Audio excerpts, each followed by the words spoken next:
करो इबादत रात और दिन, एक पल भी ना गवाओ तुम।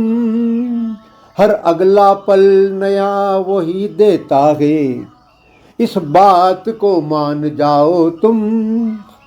उसके रसूलों की बातें भी खुद समझो, सबको समझाओ तुम। फिर तुम्हारे दिलों में होगा कोई डर कोई अंधकार नहीं। एक है तू, एक है ए अल्लाह, ए मालिक, ए ईश्वर, तेरा कोई पार नहीं।